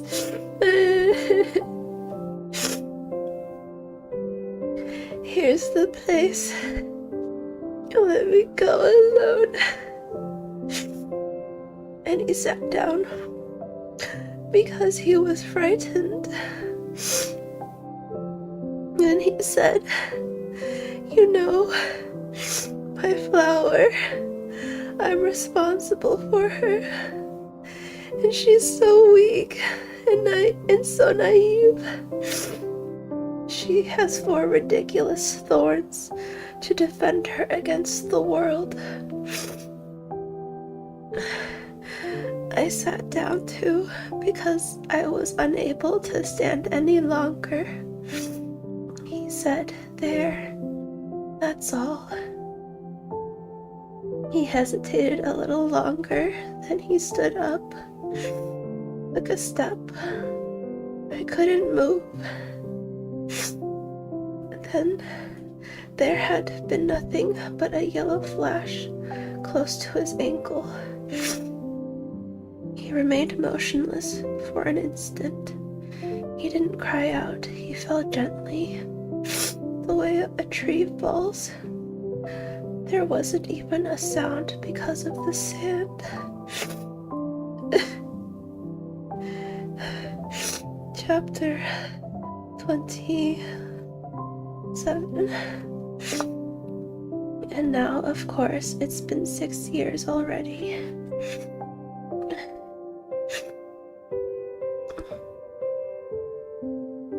I've never told this story before. The friends who saw me again were very glad to see me alive.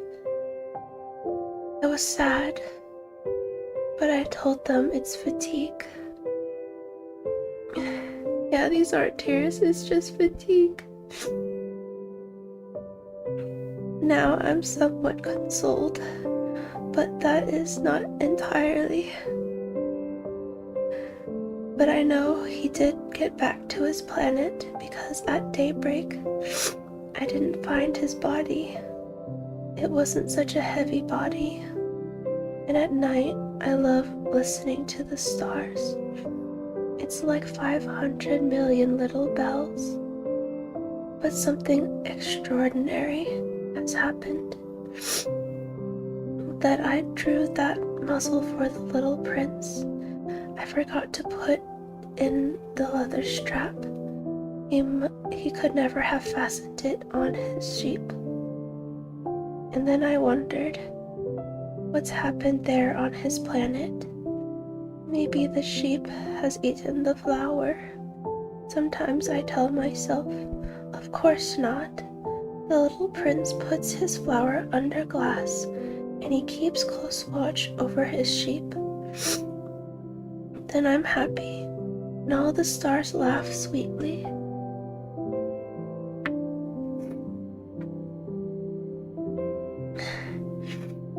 Sometimes I tell myself, anyone might be distracted once in a while, and that's all it takes. One night, he forgot to put her under the glass, or else the sheep got out without making any noise. During the night, and the bells are all changing into tears. It's all a great mystery. For you, who love the little prince too. As for me, nothing in the universe can be the same if somewhere, no one knows where,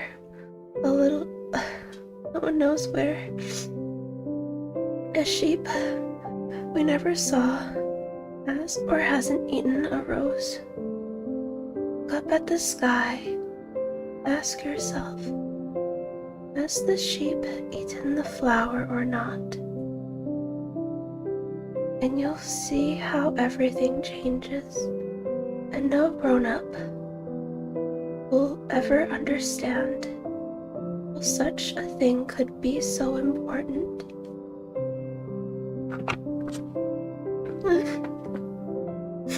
That was the end of the story. I wasn't expecting to cry by the end of it. There was foreshadowing that it was gonna make me cry. I'm just like, I probably won't. And then I cried. In my opinion, the sheep did not eat the rose. Yeah, the rose can protect herself. Yeah, exactly. She has 4 thorns. She can do it. You are so cute. Thank you, Sergio. There's a last note from the author. Should I read it? I'll read it. For me, this is the loveliest and saddest landscape in the world. It's the same landscape as the one on the preceding page, but I've drawn it one more time in order to be sure you see it clearly. It's here that the little prince appeared on earth, then disappeared. Look at this landscape carefully to be sure of recognizing it. If you should travel to Africa someday in the desert, if you happen to pass by here, I beg you not to hurry past. Wait a little just under the star. Then, if a child comes to you, if he laughs, if he has golden hair, if he doesn't answer your questions, you'll realize who he is. If this should happen, be kind. Don't let me go on being so sad. Send word immediately that he's come back.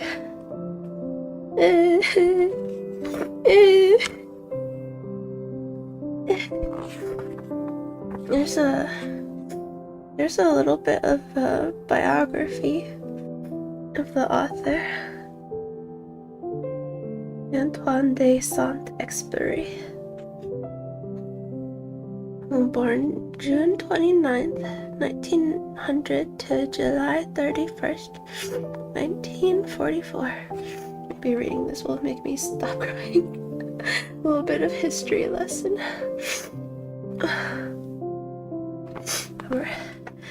His biography is a bit sad now. No! I'm not gonna read it. Maybe I should read it. He wrote this book after all. He flew for the first time at the age of 12 at the I can't even pronounce that, airfield, and it was then that he became determined to be a pilot. He kept that ambition even after moving to a school in Switzerland, while spending summer vacations at the family's chateau at Saint Maurice de Remenes in eastern France. The house at Saint Maurice appears again and again. In Saint Exupéry's writing. Later in Paris, he failed the entrance exams for the French Naval Academy and instead enrolled at the prestigious art school École des Beaux-Arts.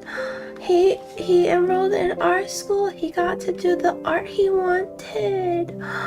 That's good. I'm so happy for him. In 1921,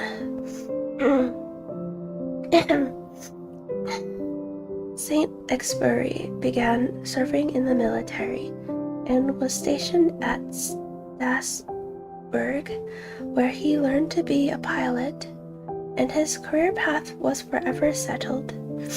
After leaving the service in 1923, Saint Exupéry worked in several professions, but in 1926 he went back to flying and signed on as a pilot for Aeropostale. You mean the store? That's a place? Aeropostale? A private airline that flew mail from Toulouse, France to Dakar,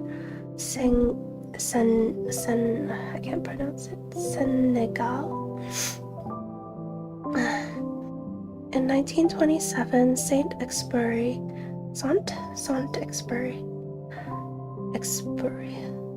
accepted the position of airfield chief for Cape Juby in southern Morocco and began writing his first book, a memoir called Southern Mail, which was published in 1929. He then moved briefly to Buenos Aires to oversee the establishment of an Argentinian mail service. When he returned to Paris in 1931, he published Night Flight, which won instant success in prestigious Prix Femina. Always daring, Saint Exupéry tried in 1935 to break the speed record for flying from France to Saigon. Wow. Unfortunately, his plane crashed in the Libyan desert, and he and his co-pilot had to trudge through the sand for 3 days to find help. Oh my god. And in 1938, he was seriously injured in a second plane crash. A second one? No. This time he tried to fly between New York City and Tierra del Fuego, Argentina. The crash resulted in a long convalescence in New York.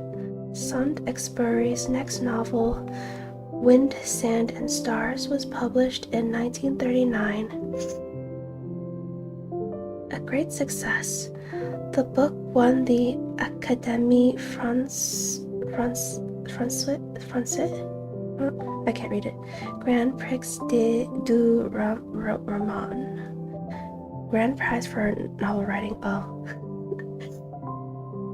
and the National Book Award in the United States. At the beginning of the Second World War, Saint-Exupéry flew reconnaissance missions for France, but he went to New York to ask the United States for help when the Germans occupied his country. He drew on his wartime experiences to write Flight to Arras and Letter to a Hostage. Both published in 1942, his classic Little Prince appeared in 1943. Later in 1943, Saint-Exupéry rejoined his French air squadron in northern Africa. Despite being forbidden to fly, he was still suffering physically from his earlier plane crashes.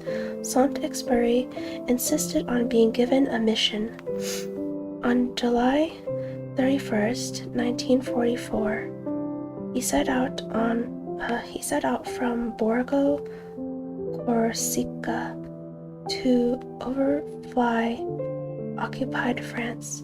He never returned. Oh, Antoine! That's it. That's all of The Little Prince.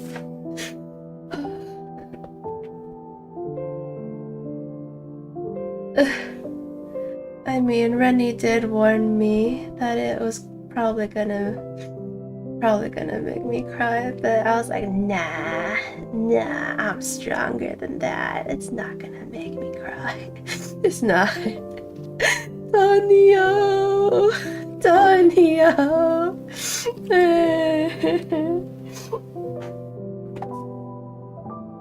Oh my god.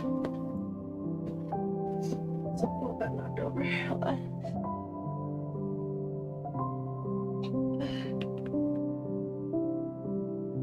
I'll forever remember this story, Tonio.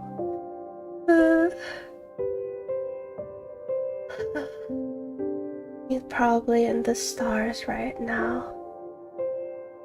Probably. Do you think he's watching us from up there, laughing at how he's making us cry with his story? Maybe he wouldn't be laughing at that. Maybe he'd be touched. Unless he would be laughing at it. Maybe he'd be glad that there are adults that would understand his drawings and his story. Yeah, I think they are all with the stars, yeah. Antoine is up there in the constellations. That's why I'm even more motivated to go stargazing now. With Rennie. I think we brought it up one time, but I know we both hate going out. It's just the one-time thing. Probably somewhere safe and secure. It would be nice though if we could, go on the roof like in the movies, and just from our own homes stare up at the sky, at the stars, on like a thick blanket on the roof, that'd be really nice. You don't have to go anywhere, just on the roof of your house.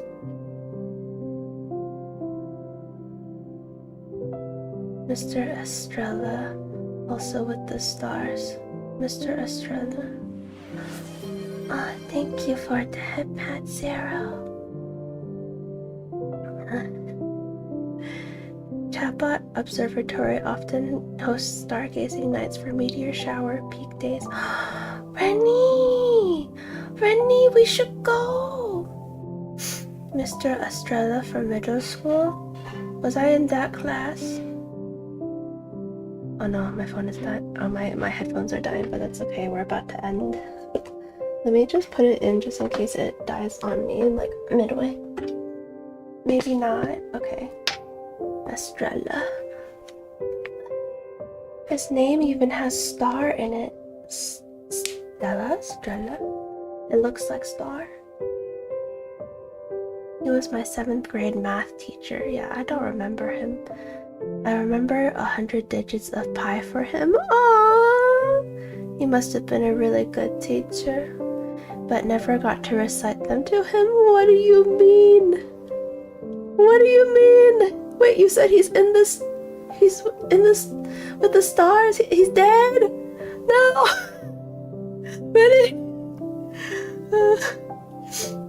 Maybe, do you think when we should totally do an observatory stargazing. Maybe do you think when we go we could bring flowers? I want to bring flowers. No, I'm gonna start crying. Oh my lord, I'm sorry, Randy. No, no, don't cry. Don't cry. I'm holding it back, sucking it in. Get back in there, tear.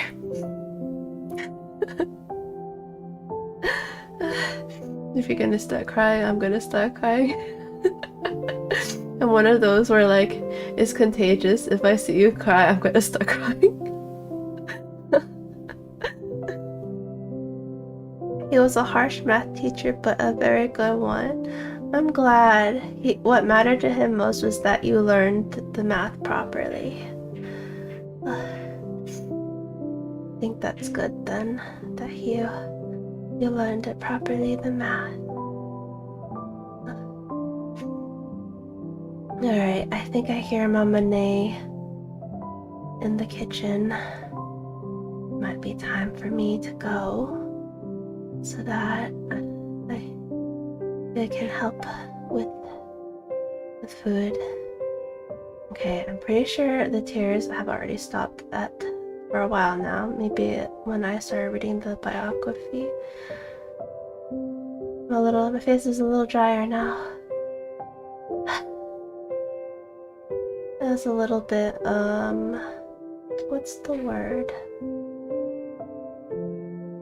I let out some tension that I've been having. That's good. I need to wash my eyes. Me too, girl, me too. I'm sorry if I made anyone else cry while reading it. I don't imagine you'd be able to get much sleep hearing me cry read.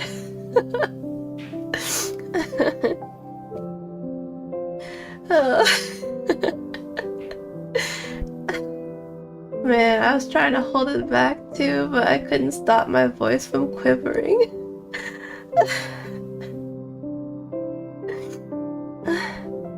Sending everyone huggies. Thank you, Zero. I should probably go wash my face too. It was a special snake you ate. It's okay. Okay. It was a special magic snake that didn't really kill him. It just sent his astral body back to the stars. That's all. It's like me. I'm a celestial being. I am just using this vessel to interact with everyone here. I have an astral body. That's why the pilot didn't see the body. Exactly. It's like in Cosmic Princess Kaguya. Yeah. Cosmic Princess. He made it back home to his planet with his rose and his sheep. He's okay. He's okay. He's alive. He's fine. He's with his little family on his little asteroid. What was it? B612? B6112? B612? I don't even know how to end this stream now. Alright. I think it's time for us to go to bed now. Those of you in the EST, it's almost 9 now. 3 after 8. Is it almost 12 for you now? Right? It's almost 12. It's a good time for beddy bye. Yeah, 11:44, almost 12. Thank you for the headpants. So sleepy, arg. I'm surprised you were able to stay awake the whole bedtime stream.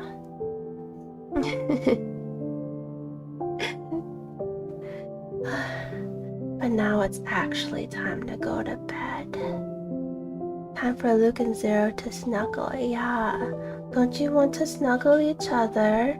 That's greater motivation to go to bed, you know? Don't you want to snuggle?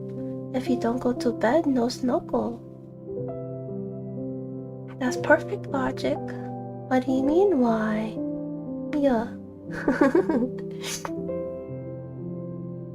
Perfect logic. You gotta get to bed now, you two. I wonder if everyone else is asleep. That would be really nice. Just imagining them sleeping in their cozy, cozy blankets under the stars. You come here, Pookie. Oh, you guys are so cute. Alright. It's time to head off. Cherish each and every one of you. That's the story, is what the little prince taught me. You guys are all special because you're my star kids. And I got to know and talk to you. That's what makes you special.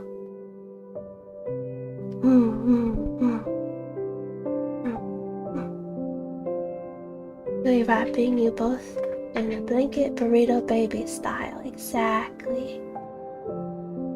If you were in your Star Fox bodies, like little Star Fox plush body, I imagine I have you in my arms and my wings wrapped around you, all cozy like. Yeah, and cradle you to sleep with a little hum. Yeah. My wings can act as an extra blanket. Alright. We don't usually do raids when we do nighttime sleepy bye, because you know everyone. The point of it is to get everybody to sleep. It's time to say goodbye. Yui is heading back to into her astral body. She's not dying, just going back to her astral body. She'll be back tomorrow. Nighty night, everybody. Thank you so much for staying as long as you did. Bye bye. Have the sweetest, comfiest dreams that are on soft, fluffy clouds. No nightmares or nothing. Think of this stream as a good luck spell, like a spell to cast away nightmares.